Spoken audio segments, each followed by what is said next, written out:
इसका आपसे वहाँ की प्रॉब्लम मैडम वो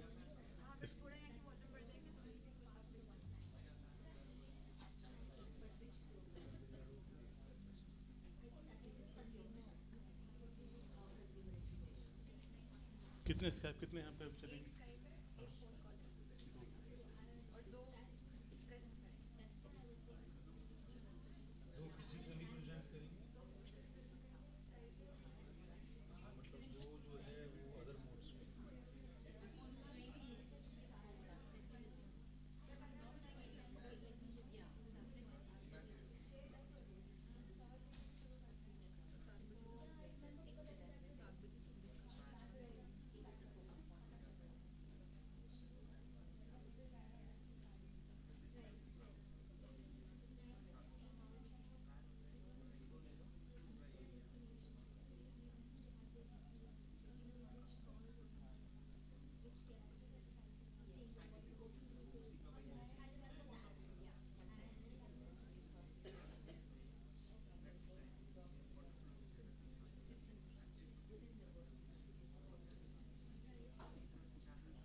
Shall I start? Okay.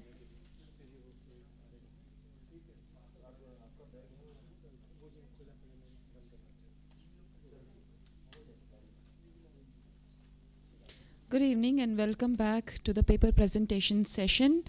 Next in the row is Miss Kamaini Sylvia. The title of the paper is Strengthening Sustainability in Sri Lankan Construction Industry Through Corporate Social Responsibility. The authors are Vatsala Somachandra, Kamaini Sylvia, and Rajneet Disen. I'm sorry if I pronounce it wrong. Disennakia. So I invite upon Ms. Kamaini Sylvia to present her paper. She's from University of Peradeniya. Please come.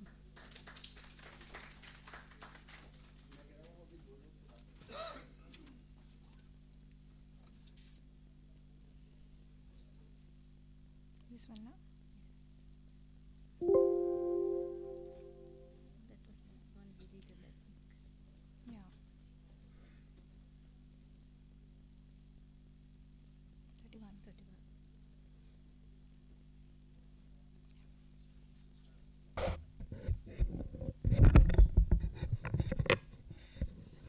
Very good afternoon to all of you. Can I speak like this? Yes. To be more, yeah, you can hear me, right? Yeah, because I get restricted to this otherwise. So, actually, this is research done by my student Vatsala Somachandra, and myself, and Professor Anjit Disanayaka is supervising this work. It's ongoing, by the way, so you can make your suggestions and she'll improve her. It's for her PhD thesis actually, so you can always make suggestions. Right. So I'll be going through the introduction, method, results, conclusion, recommendation, the guidelines developed in this project so far. So under the introduction, let me take you through why we selected, why she was concerned in this particular area. When you take construction industry, it gives us a lot of good things. It's contributing to the GDP. Should I?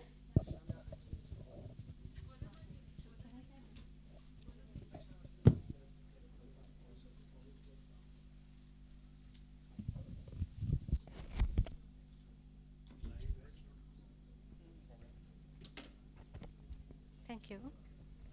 Okay. Can you? Yes. All right. Thank you so much.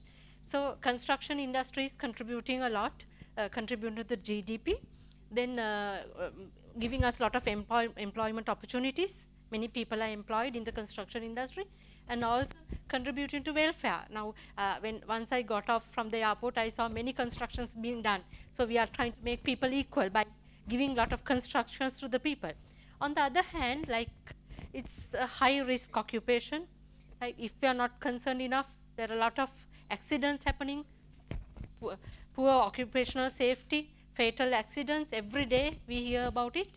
And also high resource consumption and production of waste, high amount of waste, and also environmental pollution. Now, I saw that throughout, like dust, everything. Similar in Sri Lanka, high pollution is happening unless you're controlling some, employers, that is consultants, are very strict about this. They restrict pollution, but some are not, concerned. High pollution. So, she was also concerned about this, and we started doing some research on this.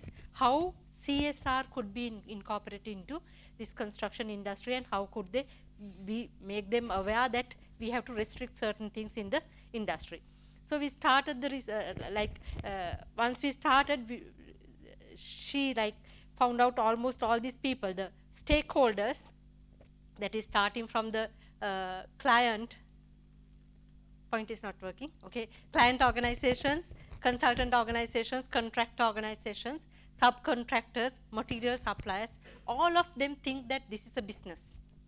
You just do the. What Mr. Mehta said. None of them are thinking of like that, the whole picture. To keep a place sustainable. No, they think it as a business. They do their own job, leave it and go. And they are not concerned about the whole concept, nothing. So they think of it as a business.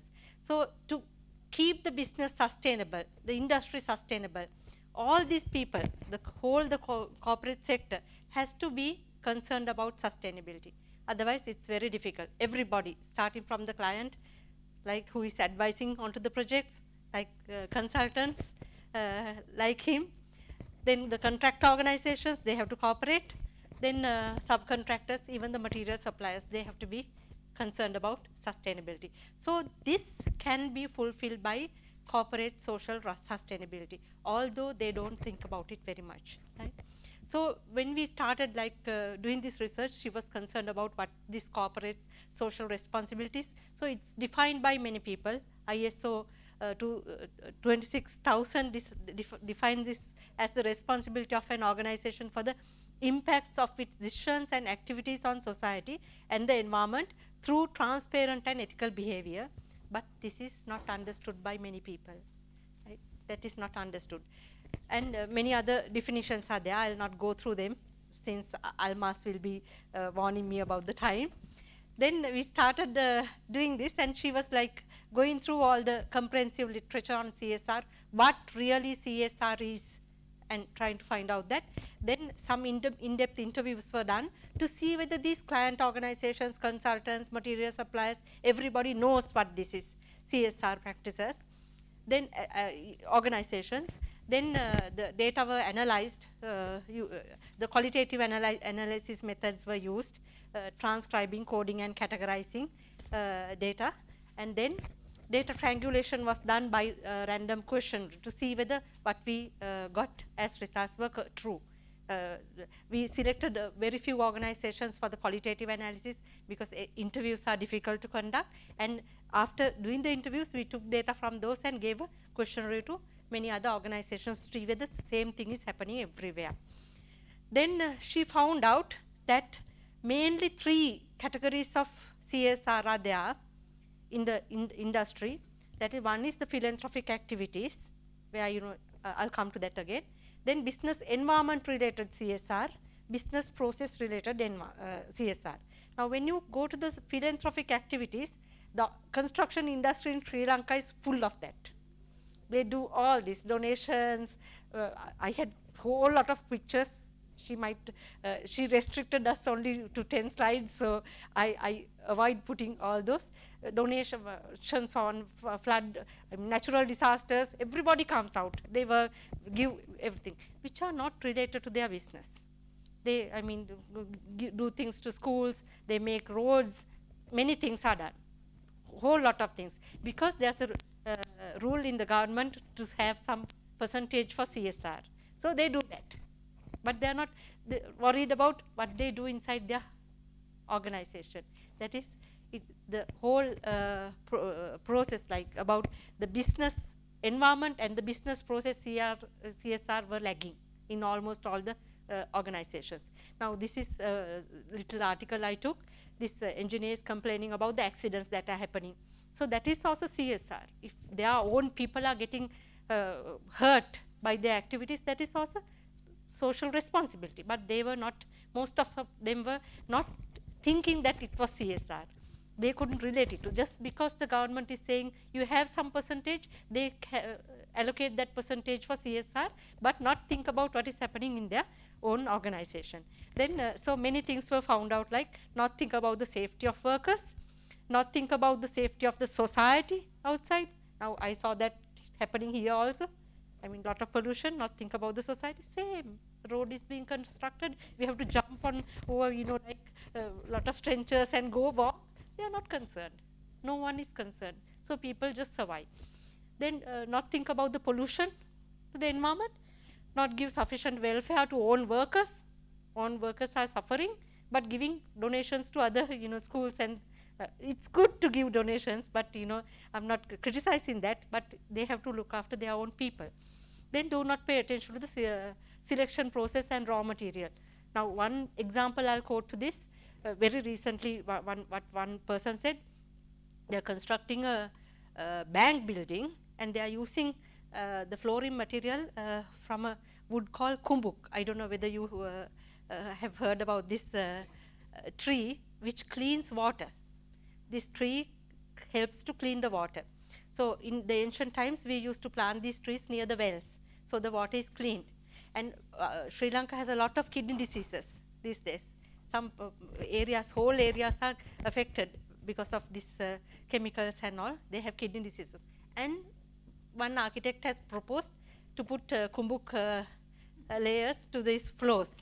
So that, it's good to put wood, yeah, okay, but it can be recycled wood, right? If we are responsible, we have to go to something like that, not kumbuk. Because so this kind of things are happening continuously throughout the processes. They are not thinking about their processes, the material they are using, no, nothing. But high attention is given to philanthropic activities, just to keep that mark. Right. So the conclusions were from this study, the corporate social responsibility can overcome many challenges if it is really understood well, and the gaps in business process and business environment CSR were high in the industry, construction industry, and a framework to guide the construction industry was necessary, really necessary. So this framework has to be a win-win situation to the construction industry as well as the society all the three areas of sustainability, that is society, environment and economy, and it has to be very sensitive to environment and society. So now this is being built. That's why I said you can give suggestions. So roughly I got her to put the framework into this because I had to present something. And on the business environment, she was suggesting create a healthy working environment to the people. And the business environment should be very healthy, right? It should not be like congested or things like that. They have to look into all the guidelines, relevant guidelines. Then educate employees environmental aspects, educate the employees. Legal adherence to environmental laws. We have to adhere to all the laws, which is not happening right now. Then economic, yes, now they think about the economic aspects. They go to the lowest quotation and things like that, but it is not sustainable development. It is not economic development. It's only concerned about the economic growth. So invest on employee recognition, invest on human capital development. Then on social aspects, educate employees again. Everybody. I mean, in one of the last presentations said everybody, even the bricklayer has to be educated, right? So recognize employees, improve organizational environment, availability of welfare facilities, fair treatment for all employees. So those were the suggested ones for business environment. And then for the business process, once again, for the environmental aspects, many recommendations were given. Develop and adhere to the organizational level policies. So most of the organizations, they have their policies written, but nominal. They are not, practicing them. So to practice, adhere to them. Environmental friendly, ethical and responsible decision making. When we are making our decision, we have to be very responsible about the environment. Then building awareness on environmental friendly concepts and positive impact of those concepts, check on them. Use of innovative resource conservation techniques. Assess the impact. If there's any impact, you have to assess it and then take innovative solutions ultimately. That is the things that are proposed for environmental friendliness. Then for the economy, cost effective decision making, considering long term impact, not the short term economic value, but think about the long term impact. Financial stability in decision making, long term survival considering the both environment and society. Invest on innovative solutions. Innovative solutions, when say it's not just like adopting any Western practices. That is what our people think. If we like take up and take on any Western practice, that is innovative. No, we can take from anything. Now tomorrow also I'm having a presentation which I'm suggesting the vernacular practices to be the best for our context. So like that, you take things, make them innovative and make context specific.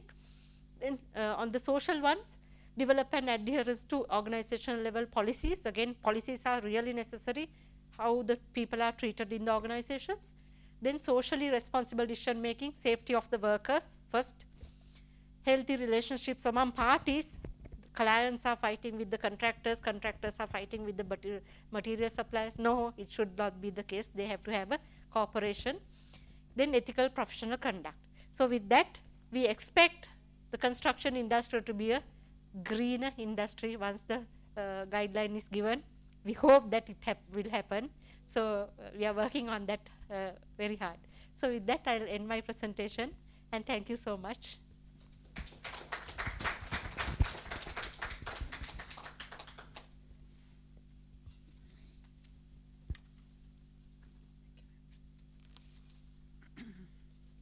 Yes, leave it here. Thank you very much, ma'am. The next paper to be presented is Smart Cities in India, Linkages with Circular Economy. The authors are Ms. Almas Siddiqui and Dr. Rajendra Kumar Pandit. I invite Ms. Almas Siddiqui to present the paper.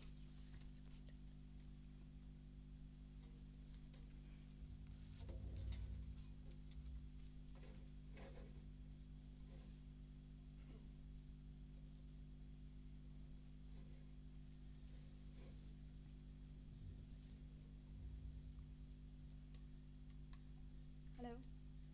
Good evening, everyone. Hello. Yeah. Good evening, everyone. My topic is smart cities in India, linkages with circular economy. I will give you a brief idea of circular economy first. So circular economy is actually any economy which is having closed loop of all the resources, technology, products, materials, raw materials, and the manpower which we are not going to waste or which we are reducing the which we are increasing the value. So I will start with my presentation. For Sustainable Development Goals, we have 17 goals by United Nations, which were given in 2015. And out of these, I have linked the goals with circular economy in respect of our smart cities.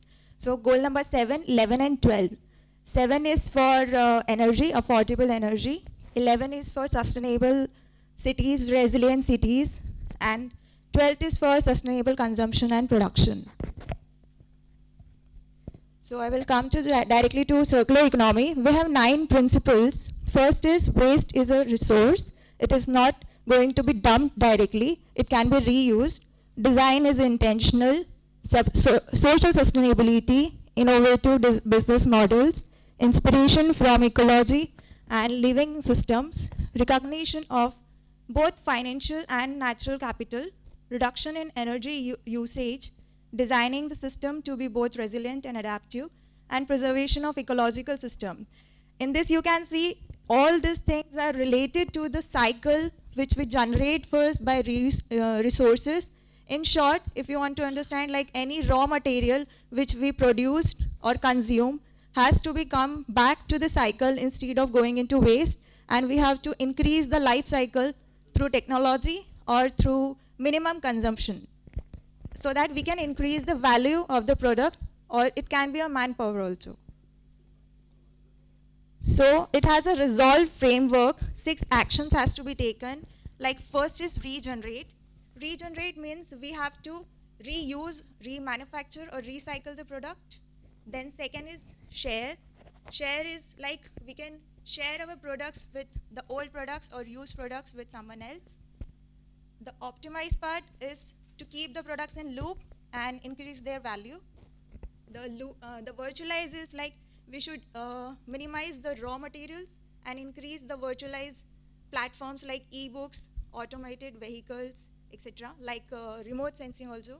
The exchange also includes the exchange of products and the resources instead of buying new products. So these are 6 actions which can be taken to continue or increase the lifespan of any product. So I have formed this matrix of the opportunities of circular economy in terms of smart cities. Like for the first opportunity is channelizing used building materials for new construction. Any building which has been constructed, the demolition waste or any kind of waste which can, the product which can be reused can be shared, optimized, looped or virtualized. We cannot regenerate it or exchange it. We can only share the products. And for water harvesting and reuse, we can regenerate, like we can recycle the groundwater, and optimize, we can reduce our consumption. For circularity through reduced energy use, we can regenerate and share and optimize. For electronic waste in cities, we can share, optimize, loop, virtualize. Electronic waste, you all must be knowing e-waste. So we can virtualize more and more, like we can create a platform where we can understand which company or which product is available for e-waste. The companies can link through that and get the economy boosted. Then circular solutions to urban healthcare. Other than regenerate, we can do any of these 5 actions. Then organic waste, including food. This can regenerate, share, and optimize. Optimize is mainly reducing the consumption of food. Plastic waste can be reduced in any of the 6 actions. Then circular procurement can be regenerated, share, optimized, and loop. So these are the opportunities which has been broadly divided into 3 categories. First is cities and construction. Like India has invested in smart city project, you all must be knowing. So in that case, we can, through planning, development, procurement, we can create the circular economy. Instead of wasting more and more products and wasting more and more plants, we can first optimize our method and change the integrated approach, change into integrated approach.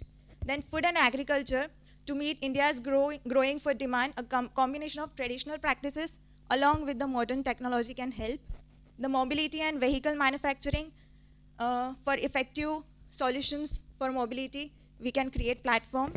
So these are the opportunities for circular economy to boost in case of cities. So I have given some recommendations, what can be in terms of innovation. Innovative ideas need to be incorporated in the planning process. The plastic economy has doomed because of its single-use dispose in landfills, costly packaging, and huge environmental costs. This all you must be knowing about. The strong management. For integrated infrastructure and supply chains, we need strong management.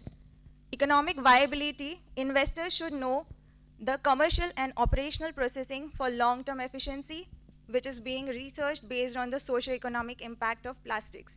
We are telling that we have to recycle and reuse the plastics, but we are not defining how we can do and how economically it is viable. So investors are not putting their money into that. So we should understand that first. Then recycling plastics by private system operators. More and more introduction of the private sector can boost this circular economy for plastic recycling.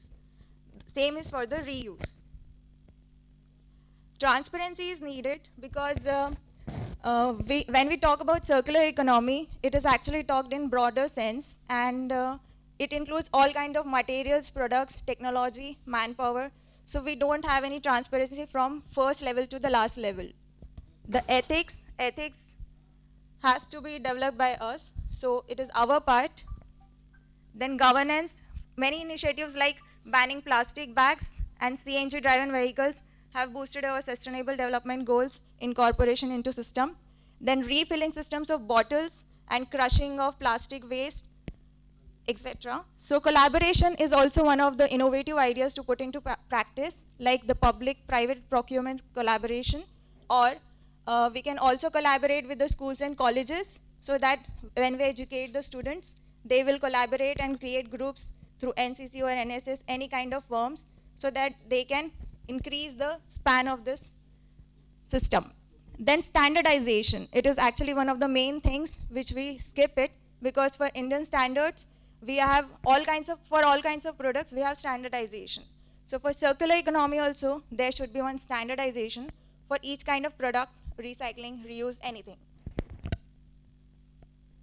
So I will like to conclude my topic. The main aims of the circular economy are to relieve pressures on municipal services and budgets, increase disposable income, reduce carbon emissions, increase livability, encourage an innovation-rich urban economy, and create employment opportunities in city. The circular economy is a new way to extend the lifespan of products by improvement in service, design, and creating the value. The matrix generated between the opportunities which I have shown you and the resolve framework clearly mentions the possibilities, ideas, and methods to implement the action plan of circular economy in the cities. Sharing and optimizing of channelized used building materials for new construction virtually, online, through online market is actually boosting in India. So it is a very good platform for demolition waste, to reduce the demolition waste. Then plastic waste can be reclaimed before returning it to the ecosystem, reused till its lifespan through repair and maintenance. Then sharing, sorry, it is repeated. Virtual platforms should be created for buyers and sellers for recycled plastics. There are so many local markets available in Delhi and some of the metro cities where you can go and just give your e-waste or plastic waste, any kind of plastic waste, even in Pune, and they will convert it into energy, or they will take out the gold or silver from the e-waste, and then they will resell the products. So we should create an online market for this.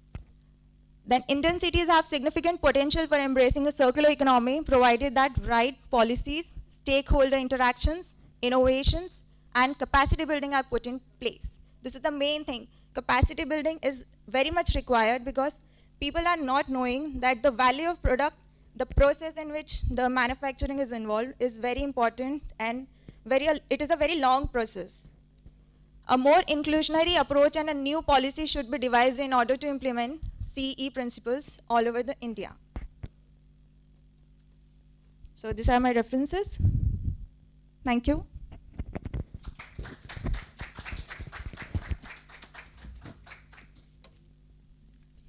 Yeah, I will bring my. Thank you very much, Almas. The next paper's title is Sustainable Banking, Scale, Development and Validation.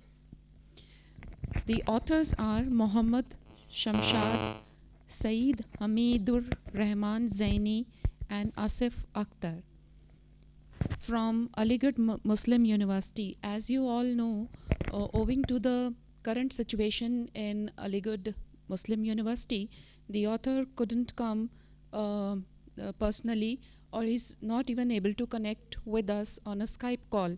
So we'll try to connect with the author on a phone call.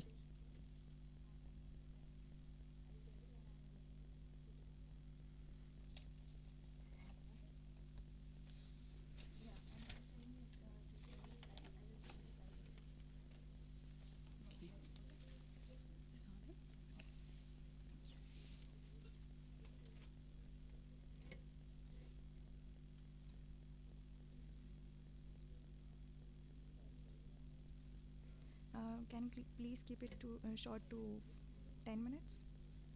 I don't have your presentation. When? Can you please tell me the name? Because I don't have it in folder. I don't have it in folder. I can't find because I thought you have sent and I haven't checked the folders. So can you do one thing? I will keep you live so you can speak it. At least your paper will go for publication. Okay? I can't find your presentation. Okay? I can keep your paper on display. Okay, fine. So we don't have their presentation because of internet issues. They were not able to send also. So I am sharing their paper and he will be speaking on that.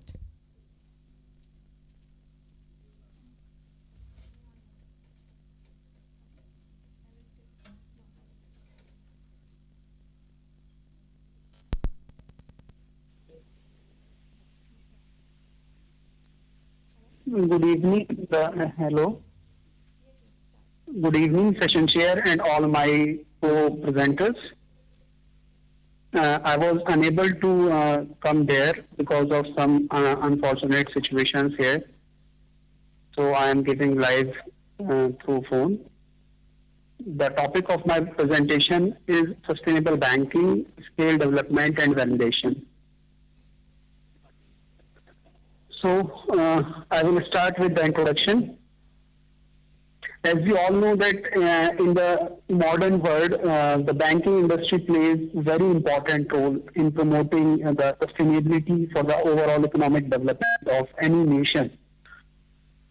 And in case of sustainability, nowadays stakeholders are also showing more interest in the adoption of triple bottom line approach, which aims at people, planet and prosperity. So I did literature review on sustainable banking, and from there we find out that banking sector, as regards to sustainability, is concerned with the formulation and construction and delivery of banking services based on 6 C's. Those 6 C's are clients, culture, compliance, compensation, cost, and capital.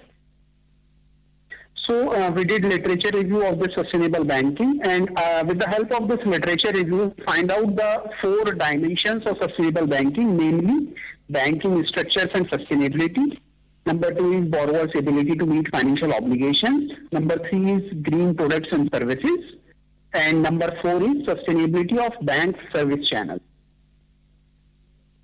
So these were the 4 dimensions of our research paper. Then the objectives, there were 2 objectives. The first and foremost objective is to identify these dimensions with the help of in-depth literature review.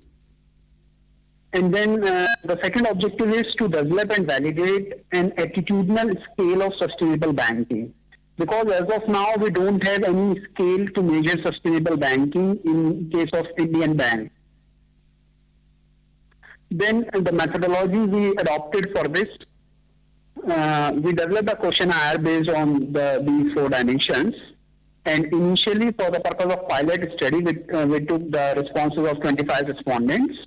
They all belongs to banking sector, and some were from academy and all these. Then finally, we collected data from 410 banks employees. So we did exploratory factor analysis and confirmatory factor analysis to confirm the structure. Then composite reliability and average variance expected were also calculated.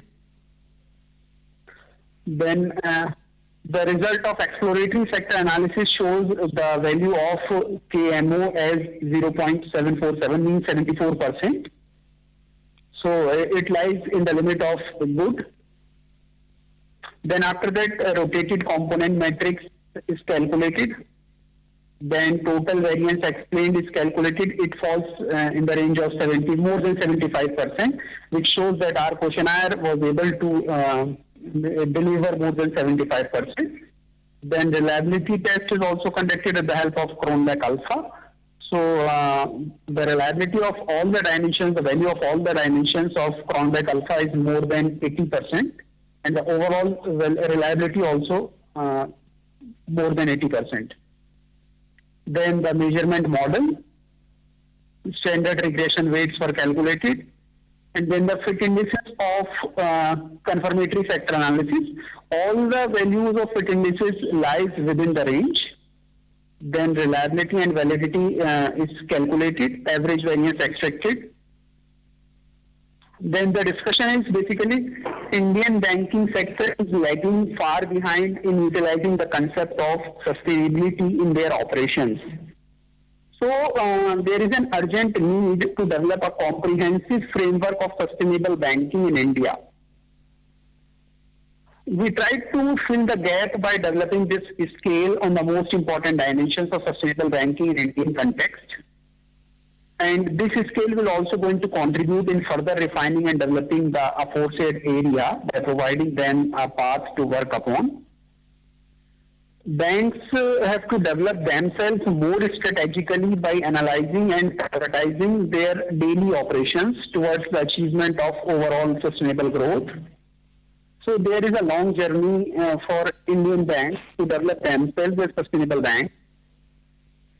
Now this scale of 4 dimensions will help the banks to develop themselves in path of achieving sustainable development. Then conclusions and recommendations. The first dimension of this scale, that is banking structures and sustainability, will help the Indian banks to redesign their structures towards achieving the sustainable development. In the same manner, second dimension of borrowers' ability to meet financial obligations enables banks to focus on their lending and borrowing practices in a sustainable manner. Then similarly, the third dimension of green products and services relates to the development of environment-friendly products and services as one of the most important ways to achieve sustainability. Then the fourth dimension of sustainability of bank service channels talks about the sustainability aspects of bank service channels. If the service channels of banks are following sustainability procedures, then it becomes easier for any bank to develop itself overall as a sustainable bank. Besides these, the results of this study also provides important insights to those academicians and experts who are exploring this area of sustainable banking. This study will give them a way forward for better understanding and conceptualizing the outcomes of further research in this area. Then limitations and future research directions are, one of the most important limitations of this study is the number of dimensions. As of now, only we were able to find out only 4 dimensions. So this is one of the limitations. Again, the second limitation is sample size. The sample size of 410 respondents is quite small if we talk about the whole of India. This study adopts the convenience sampling method, which also restricts the reach to respondents all over the country. Indian banks do not have any specific department or authority designated for sustainability aspects. That's all. Thank you so much. Can you please wind up in a minute? Yes, that's all. Thank you so much. Okay, thank you. Thank you, ma'am.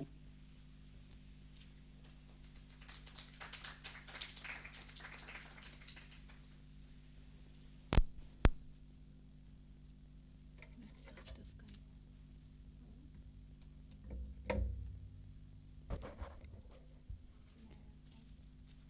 The title of the next paper is Assessment of Urban Quality of Life in Built Environment, a Case of Delhi.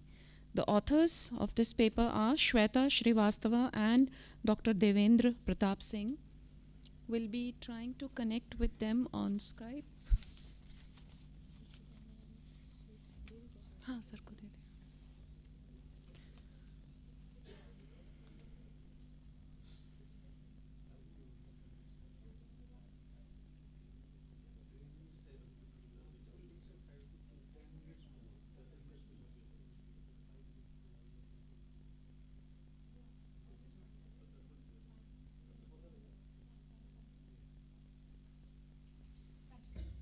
Okay, so we'll try to connect on a Skype call with the author. Let's do it fast. She seems to be online. So let's catch her before she goes.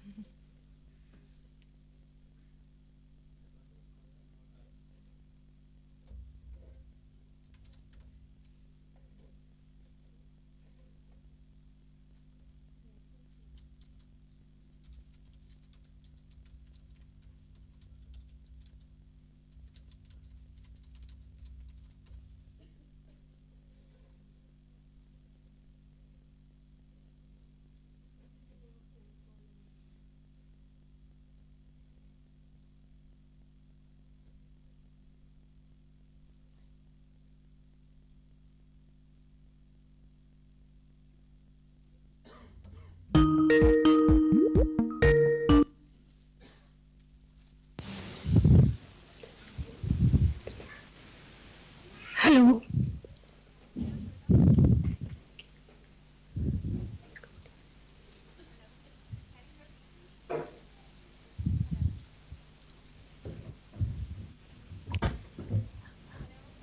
Hello.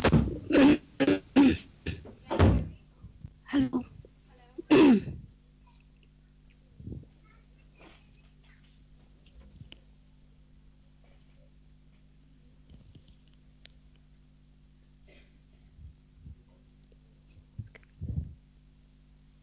Hello.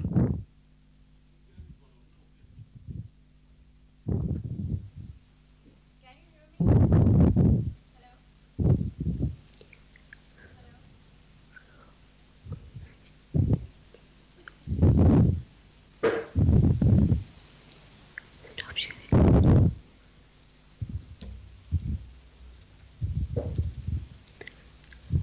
Hello. Can you hear me? No, I can't hear you.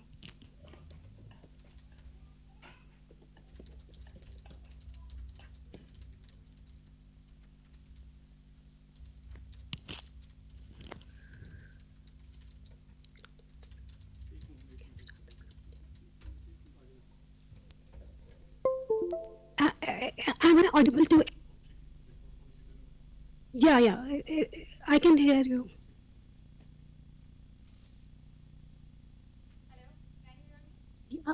Yeah, I can hear you.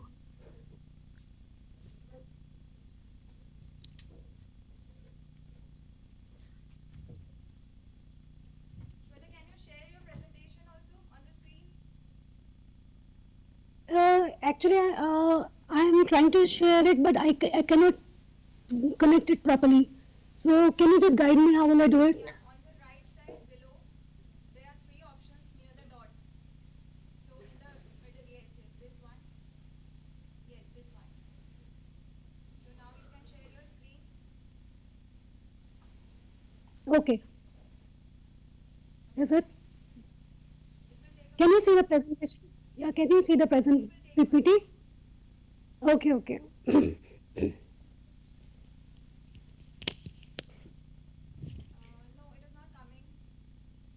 Actually, I have shared your PPT as well, my PPT on the mail. So if you can just download it. Did you send me just 2 minutes back?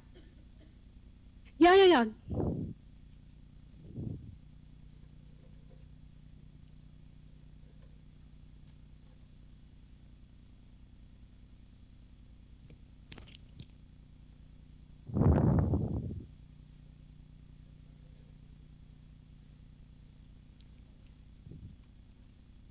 Okay, Shweta, you go ahead. Yeah, give me a minute just.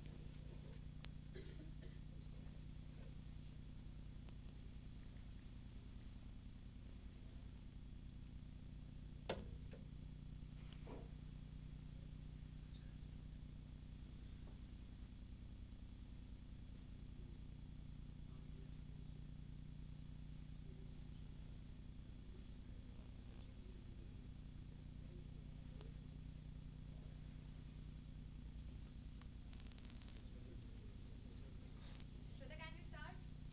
Yeah, yeah, yeah, definitely. Please start. Tell me when to change the slide. Okay, definitely. Just a second. Let me be comfortable.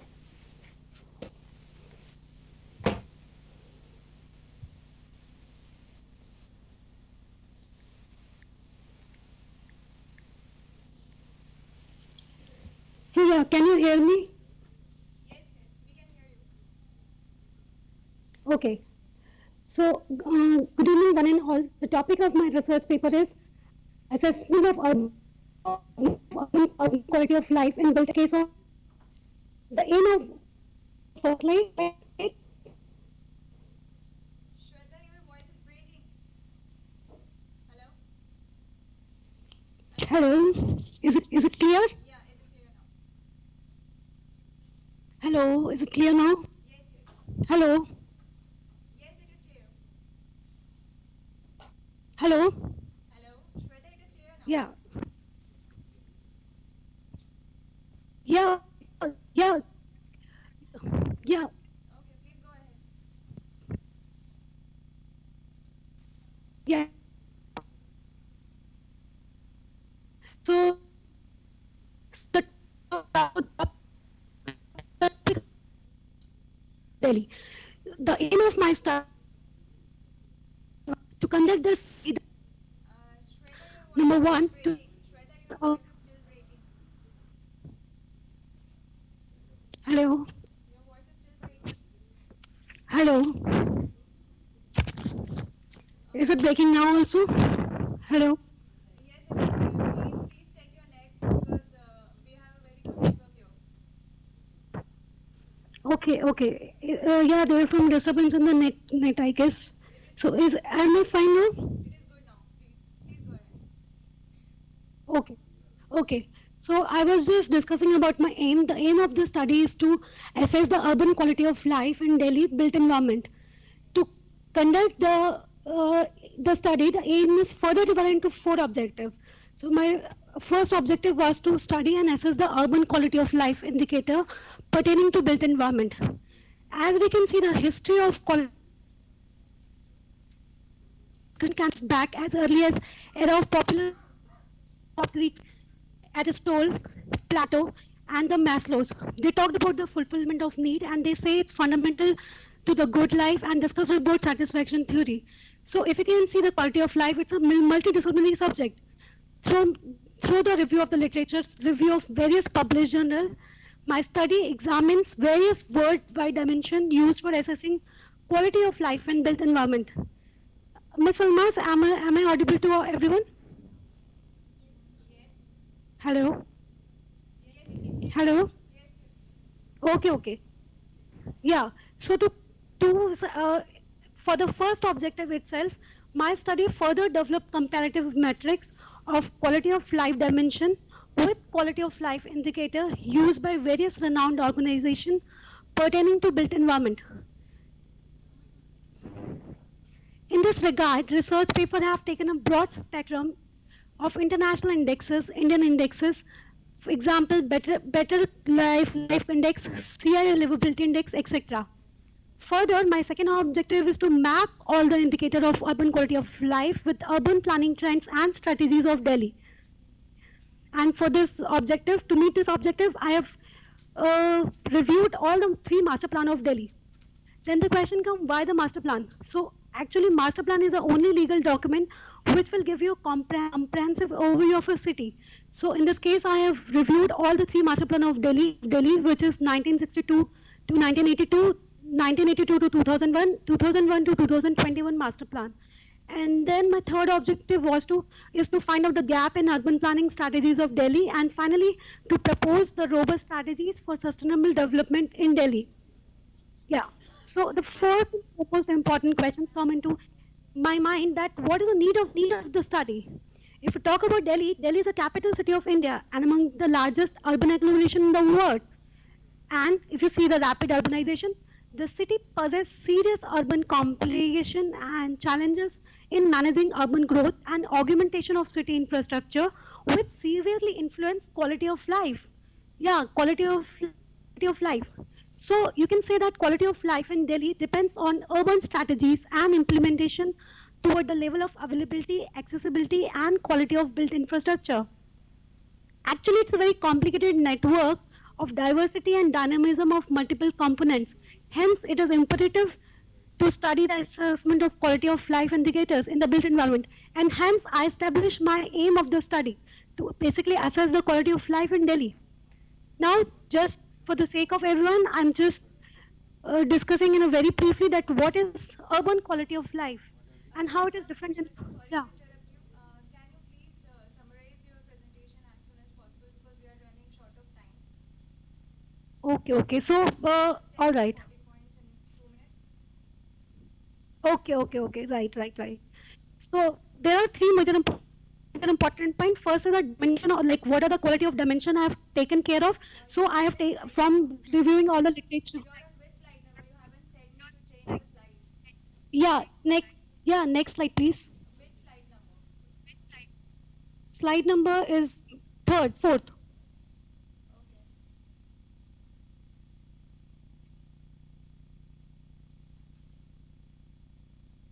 Please summarize your presentation. Okay. Just give me 2 minutes. Okay. Okay. Just please next slide. Okay. Yeah, so these were the 7 dimensions which I talked about. The first is a physical, mobility, social, environmental, political, economic, and psychological, right? Against these 7 dimensions, I have formulated a compiled mapping of quality of life dimension with different indicators. Like I have taken consideration into better quality of life OECD index, WHO, CII, and then various global indicators which next slide please. I come to the urban quality of life in Delhi. Against those 7 consideration different dimensions of Delhi itself. Like this is in this particular in this slide number 8. Can you please move on to slide number 8? After this map slide, yeah. So this is a comparative study on trends of housing quality in Delhi. So if I look at the master plan of 1962, they have some recommendation, and then 2001 has different recommendation, and 2021. So if I overall remark over the qualities of life, I can say that in 1962, informal sector were completely neglected, leading to the exponential growth which outstripped infrastructure facilities. When it comes to 2001, development of new urban integration project has taken place. About 2.8 squatter families provided accommodation. But if I see overall quality of housing in Delhi, Delhi is basically facing a challenge of migrants. 2 lakh low income migrants move to Delhi every year. So this is a challenge we are facing in Delhi. So now I come to the discussion and result on the next slide, please. So if I see that in case of Delhi, it's current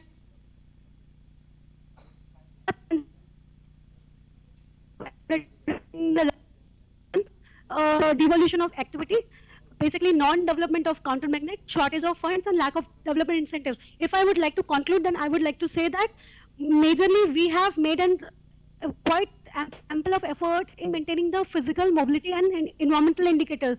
But as soon as I talked about social, economic, and psychological indicator, Delhi needs some regressive exercise on that front. So we need some participative approach to work on these aspects. Also, Delhi needs to organize the alternative and innovative strategies to curb around environmental degradation and manage the ecological assets also. Can you please move on to next slide?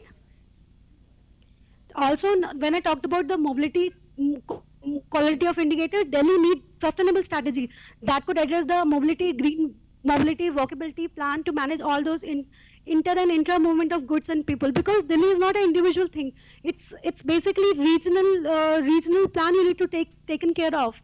Also, when I talked about the psychological quality of life, Delhi needs to work on the urban fabric, revitalization of aging building, and thrust area for further planning should be extremely innovative and sustainable.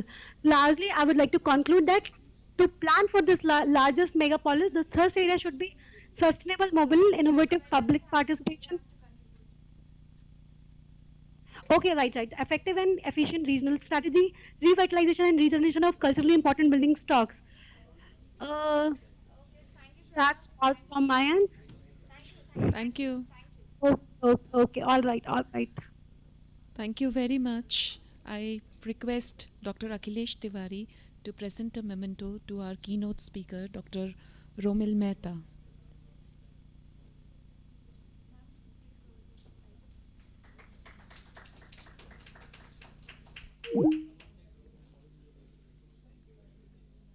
Shall we have a group photograph?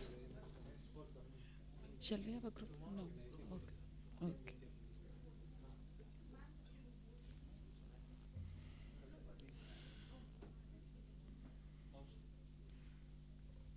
I'm here. I'll be visible.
I'm sorry for the delay today. From tomorrow, we will have the tight schedule from 9:30. We will sharply start from 9:30 a.m. Okay.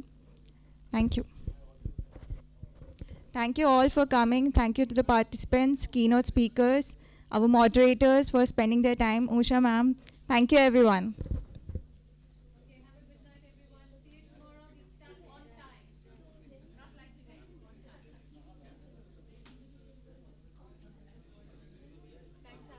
Thank you, ma'am. Thank you.